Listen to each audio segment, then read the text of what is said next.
The Daily Dish with Candice Cooper. I am fresh out of the gym. Holy crap.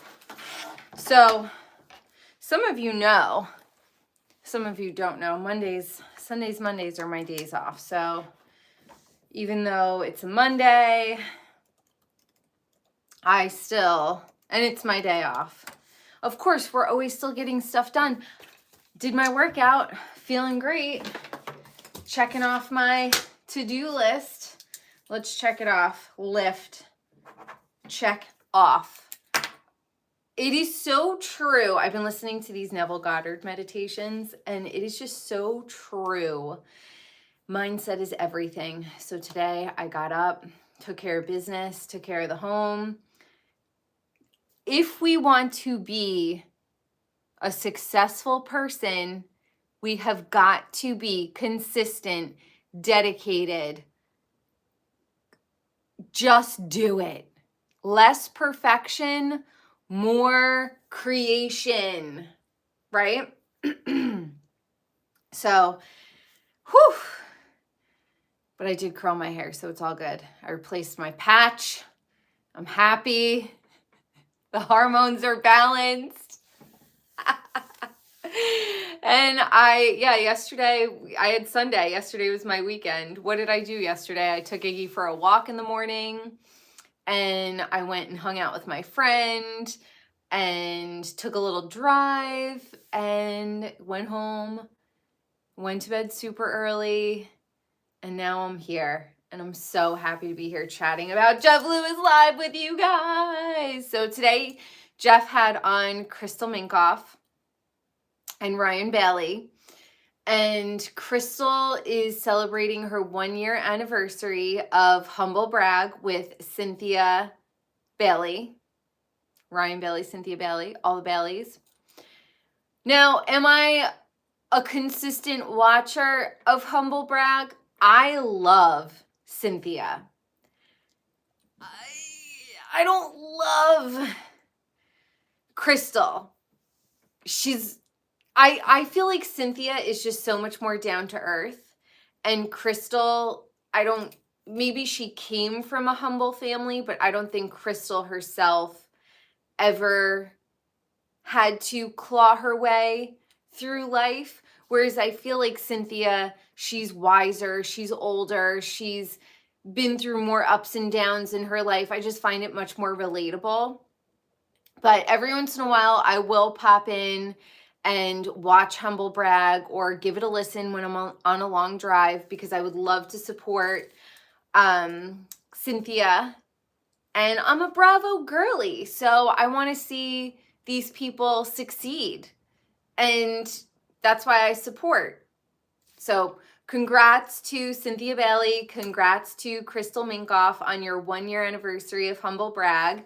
We are very proud of you. Keep going. It clearly is working. You have a great, loyal audience. And of course, we still want to see you guys on Jeff Lewis.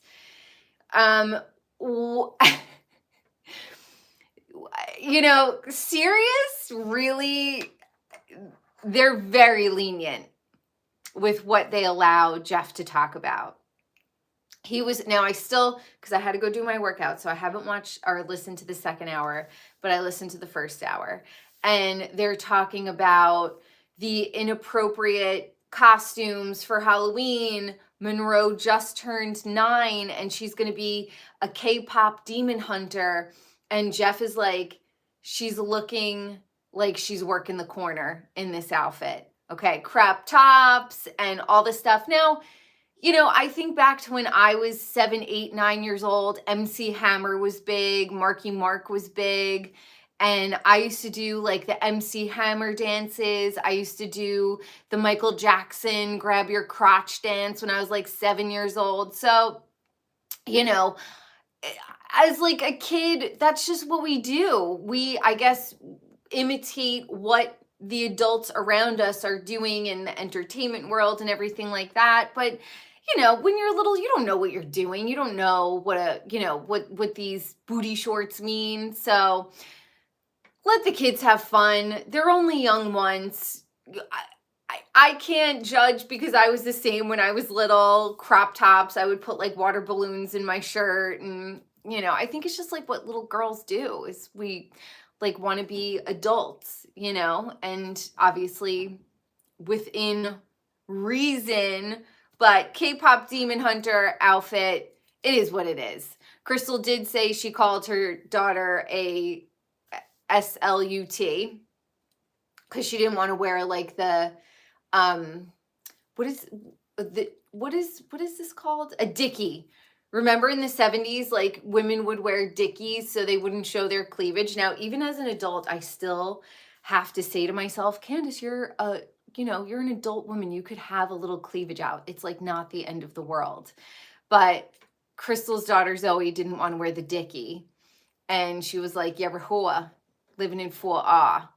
So that was very, very, very funny. And then they do the and Crystal is like, guys, Jeff is like, I love a Korean. Oh my. He's like, I love a Filipino. I love a Filipino. Jeff Lewis is a fucking national treasure. All right. He is so funny. He cracks me up so much. I can't even stand it. He is the highlight of my day. I swear. So if you haven't gone and listened, go listen. Sirius XM. What channel? I think someone said it's channel 109. I thought it was 789, but Jeff sold that channel, got rid of it. It's 109. I just go into Sirius XM app and I just type in Jeff Lewis and it pops right up. It's the only thing I watch on there, or listen to rather. Thank God for fucking Annie, because I need the video. I need to see the video. I need to see the behind the scenes. I love them. I want to see it all. Annie, she's forever cracking me up. Slay queen. I don't love the vocal fry, but I understand why Jeff loves the vocal fry. Probably, it reminds him of like 1989, and he's feeling nostalgic. So I get it. They touched a little bit on Friday, and Jeff said that he stopped drinking at 4 a.m., and then obviously had to be on the radio early. He was still drunk on Friday on the radio. And he said that John Hill texted him or called him after the show, or like later that night or something, and was like, I think you were still pretty buzzed when you were on the air. It was one of the funniest shows though. Jeff was giggling. He is a nice drunk. Me, I don't like to drink. I'm not even nice. So I'm like, it's sucking out my collagen and giving me empty calories, and I'm not even fun. I understand why Jeff drinks all the time, because he's fun. He's like a funny, goofy guy. So love it. Absolutely love it. And yeah, so I can't wait. Oh, who do they have? Jodie Sweetin is back on this weekend. The 31st, we have Jamie Kennedy back on, and I cannot wait for MJ to come back on because she'll give us all the scoop on what's going on behind the scenes with her and Tommy. Till the Dirt obviously is no more because I listen every Monday. They were having a really hard time putting out consistent episodes for a long time, and they were finally in the group, but now it's gone. So Till the Dirt, I guess not. Here's what's going to happen with Tommy and MJ. They're going to get divorced. They're going to finish raising Shams. He's only like 7 years old, 8 years old, 7 years old, 6 years old. He's still super little. They have a long, long co-parenting road ahead of them. I have a feeling I don't think Tommy's ever going to get remarried. And if he does, I don't know. We'll see. Whatever. Maybe to like a 24-year-old who doesn't know any better. But I think that Tommy and MJ are going to end up being like lifelong friends. I think that they're probably going to be better apart than they have been together in a relationship. MJ is very active. She's very social. She is moving and shaking with her real estate career. So, you know, and Tommy, I think that this will light a little fire under his butt to get it going. Now, oh, I love the engagement. Hi, India. Hello from India. So I have to go watch now or listen to the rest of Jeff Lewis and see what the second hour has for us. But if you haven't, just go listen, because their recollection is just so funny. And this is even funnier. So Jeff was like, I wanted a separate door for ICE to come in. And Ryan Bailey thought he meant like the ICE agents abducting people on the street. And Ryan Bailey goes, oh my God, I almost just had a stroke. But literally Jeff was just talking about his favorite kind of ice, like literally like ice in your drink. Ryan Bailey, between the inappropriate comments about the children's outfits, the ice comment, you know that Ryan Bailey is going to go home and emotionally eat. Like literally go home, get naked, and eat in bed with his fiance, baby mama Rachel. I just know it.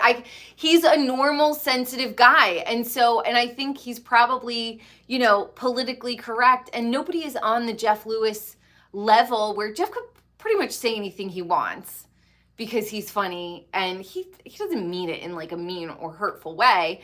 But I think that Ryan Bailey is so terrified of being canceled that he just like doesn't know what to say when Jeff says all of these crazy things, crazy and inappropriate things. So poor Ryan Bailey. And when he did say that, he was like, yeah, don't you like get naked and eat in bed? And Jeff was like, no. And I was like, every joke has a thread of truth in it. And I was like, you fucking know Ryan Bailey gets in his bed butt ass naked. They put on like an entire season of shows and just order fucking delicious food. I love that. I don't like to eat in bed because I don't like crumbs. And my mom used to tell me I was like Princess and the Pea when I was little. So I can't even have like a morsel of a dog hair in my bed. I don't let my animal sleep in my bed. My dog does not sleep in my bed. He sleeps in his own bed. But yeah, so poor fucking Ryan Bailey, you know, he just is like having a stroke. And Crystal Minkoff is like, I'll buy you the baby bassinet, which you know is like $2,000. And Ryan was like, oh, okay. You know, he's like, and Ryan Bailey's podcast has been going on for, I think he said 6 or 7 years. That is amazing. He said that he just started it in his bedroom, never thought it would actually go anywhere, and he is just absolutely crushing it. I don't know if this is true, but he said he got Geico as sponsors and Starbucks. So I don't know if that's real or true, if he was just like teasing Jeff because Jeff wants Starbucks and Geico so badly. But they constantly are talking about insurance fraud. So Geico is like, we literally cannot in good conscience have you as our sponsors when you constantly have Pole and Patry on, who are fucking sketchy. Sketchy. Oh, what's up? I can't say. Okay, Kumar7777.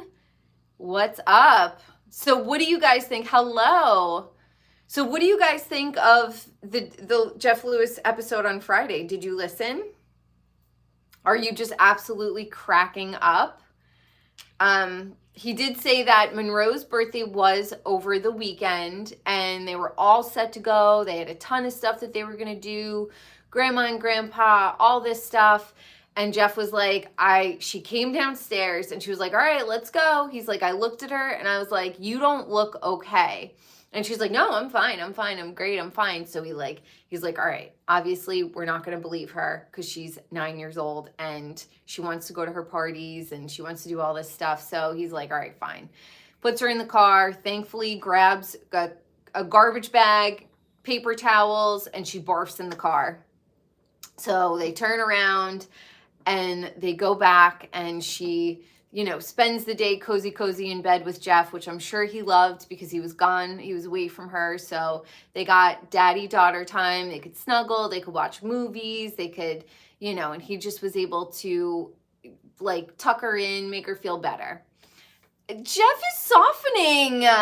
In his older age, Jeff really is softening. And, I just think about it all the time. I really want him, of course, if it's not healthy for him, no, I don't want him to do this, but I would love for him to mend fences with, Heather and Brandy and Julie, because life is so short. I would love for us to be able to be entertained. Okay, so this is completely fucking selfish, you guys. This is completely selfish. We're talking about Jeff Lewis Live, duh, obviously.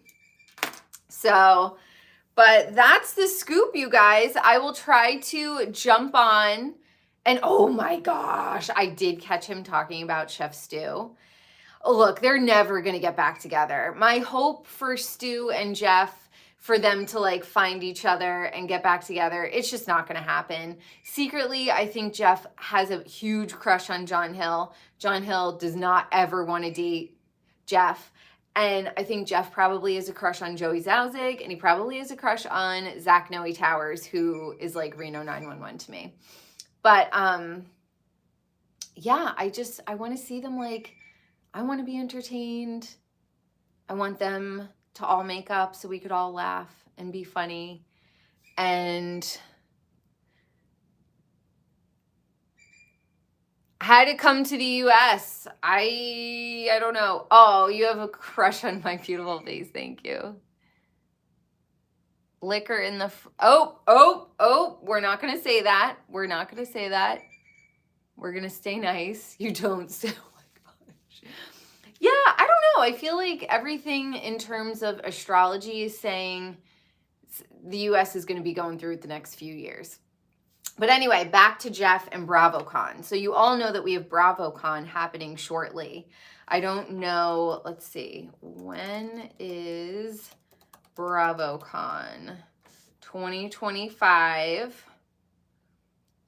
Friday. BRAVOCON date Friday, November 14th. To the 16th at Caesars Forum in Las Vegas. So Chef Stu is going to BRAVOCON, and Jeff is going to BRAVOCON. Oh, and Jeff has on Patry Stanger today. I can't wait to fucking get off here and listen to her. I love hate Patty. Anyway, so Chef Stu is going to be going. Now, Jeff is talking. I did catch a little bit of him and Patry Stanger talking about how Jeff is upset with Jill Zarin for being friends with Chef Stu.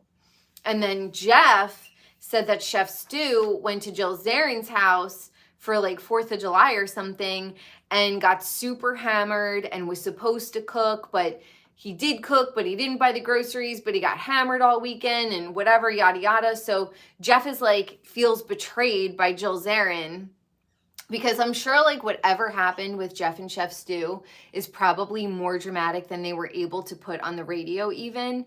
And that's why they the blood is bad between them. Like they're, I still think that there's a thin line between love and hate. And Jeff, I feel like, hates Chef Stu so much, maybe because he loved him so much, but he's also been alluding to Chef Stu a lot in his recent episodes, talking about how, he had a relationship that he kind of put his daughter on the back burner and, didn't prioritize her. And so now he's at a place in his life where he's completely prioritizing Monroe and making her his priority. And, we all know he's talking about Chef Stu. So it sucks, but they're never, ever getting back together. They are probably going to have a few run-ins when they go to BRAVOCON. I am dishing it. They are going to probably have a few run-ins when they go to BRAVOCON, and, we'll see. We'll see what Jill Zarin says. Now, here's the thing that I picked up on Jill mentioning to Patry Stanger, she's like, oh, what? I can't be on the radio show anymore. And that is going to turn Jeff off big time. He is not going to have Jill Zarin back on because she's saying like, oh, what? Like, she's not coming from a genuine place of being friends with Jeff. She's more concerned with like being on the show. And we all know that that's going to rub Jeff the wrong way. So that was like a really stupid thing of her to even be concerned about. And honestly, like, she's successful in her own right. What does she actually care about being on Jeff's radio show anyway, when her and Allie I think that they're doing pretty well. So if I could make any suggestions to Jill Zarin, don't go on Jeff's radio show, even if he does ask you. And just be friends with Jeff. Like just be friends with him. I think that he's a very loving and giving guy behind the scenes. So just don't even worry about the radio show. You chose Chef Stu, and Jeff doesn't trust you anymore. And now you're just, hi. And now you're just doubling down and insulting him and throwing it in his face and saying like, oh, well, why aren't I on the radio show anymore? You're not on the radio show anymore because you were friends with Chef Stu over Jeff. So, hello. Hey, you guys. Alex says I'm a legend. I'm a legend, or Jill Zarin's a legend. Both could be true. What is my name? My name, Candice. This is the Daily Dish with Candice Cooper. Now, you guys got to let me know in the comments below what you think of the Jill Zarin, Jeff Lewis friendship break. Is he wrong for being friends, or is she wrong for being friends with Chef Stu? You know, obviously Jeff is very, very hurt. And rightfully so. You know, I'm sure Chef Stu is really hurt too. I don't really know exactly like what happened. I'm not a chef, but I do cook a lot. I made delicious butter cookies yesterday with hazelnut drizzle and chopped pistachios. Yeah, homemade. It was amazing. Oh, cool. Okay, Diana from Singapore. What's up, Diana from Singapore? All right, you guys. So that's what's going on. That's what's going on today, Monday, October 27th. Let me know in the comments down below what you think of what's going on in Jeff Lewis's world. Are you excited for BRAVOCON? I dream of being able to go to BRAVOCON. It's not in my plan this year, but like I need to get to BRAVOCON at some point in my life. Oh, you're so sweet. Thank you. But that's it, you guys. So thank you so much for tuning in to another episode of The Daily Dish with me, Candice Cooper. Don't forget, like, comment, share, subscribe. And let me know in the comments below what's going on. What are my plans for Halloween? I don't know. All of the astrologers are saying that Halloween weekend is going to be a little dicey astrologically. So I might just end up staying home, or just not really doing too much, or keeping it real low key. That's probably, you know, what I'm going for. Anyway, there is a BRAVOCON November 14th through the 16th in Las Vegas at the Caesars Forum. So if you guys haven't gotten your tickets, definitely go and grab them. So BRAVOCON and with Andy tickets start at $220 plus taxes and fees. Tickets to the Bravos start at $330 plus taxes and fees. So jump on there. It's BRAVOCon2025.com. You can go and get your tickets and buy me a ticket, and I'll meet you there. I'll drive there, I swear. Anyway, I love you guys so much. Thank you so much for tuning in, and I'll see you tomorrow on the next Daily Dish with Candice Cooper. Mwah. Bye. I respect the hustle too. Bye.